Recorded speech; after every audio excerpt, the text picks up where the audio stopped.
오늘 영상은 청와대 이전에 관련된 이야기입니다. 이건 최대한 중립적으로 이야기해 볼 거예요. 우선 대통령 집무실을 이전하겠다는 공약은 역대 대통령들의 탈권위를 입증하기 위한 단골 공약이었다라고 말하는 데에는 이견이 없으실 겁니다.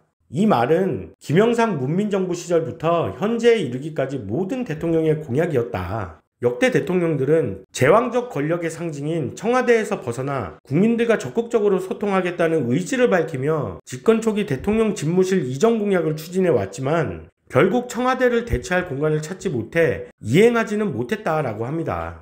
이는 대한민국 대통령이 제왕적 권력을 가진다. 한마디로 공산주의 국가나 왕권체제 다음 가는 권력을 지녔다라는 거죠. 이를 대통령제라고 하는데 대통령이 국가 원수의 권한으로서 뿐만 아니라 행정부 수반의 권력까지 모두 가진다는 겁니다. 즉 사실상 우리나라가 대통령을 견제하기는 쉽지 않다는 거죠. 다시 돌아가서 이 권위를 좀 내려놓고 국민과 소통하며 국민을 위한 대통령이 되겠다. 그런 느낌을 주는 공약인 것이에요. 그리고 이딴 걸 실드들 치지 마세요. 공약이 이행될 수 있는지 없는지도 판단 않고 여태 모든 대통령이 공약으로 걸고 표 빨아먹고 막상 집권하니 이전 비용 때문에 안 하겠다? 이 문제는 그런 고쳐자 검토 안 한 무능한 정치인을 증명하는 것이고 그런 정치인을 무지성으로 빨고 있는 국민이라는 것을 입증하는 겁니다. 아니, 당신들은 자격이 없다니까. 자, 그래서 저와 같이 알아가 봅시다. 당연히 상식적으로 드는 생각부터 하면 좋을 것 같아요. 과연 국민들이 이걸 원하느냐?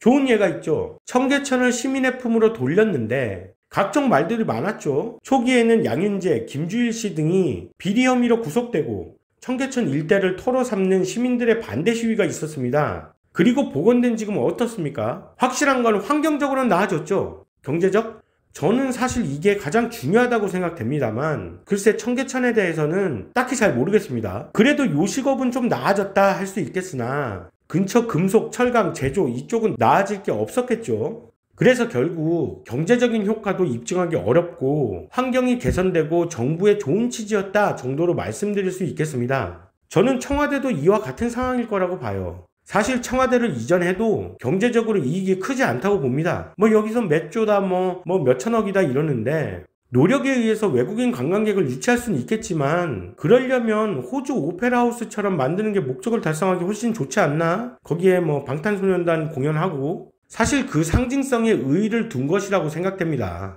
또한 이번에 이전이 정말 되던 난간에 부딪히던 저는 그거 하나만큼은 생각해 봐야 한다고 봐요. 1992년부터 2022년까지 무려 30년간 공약으로 나온 마치 국가 수건 사업 내지는 국민이 열망했던 것 마냥 이야기를 하고 당연시 받아들이고 심지어 자신들 마음에 드는 당이 집권하면 좋은 공약, 그렇지 않으면 나쁜 공약, 이지랄 떨 게 아니라는 거죠. 이게 문재인 때 시작된 거라면 그럴 수도 있겠지만 30년간 나온 얘기라니까. 자, 그걸 이제 한다고 이제서야 시끄러울 일이 없다는 겁니다. 중요한 건 청와대 이전이 아니라 얼마나 대통령이 제왕적 권위를 내려놓느냐 이걸 봐야 된다는 거죠. 아니 이런 생각들을 하고 살기는 하겠어?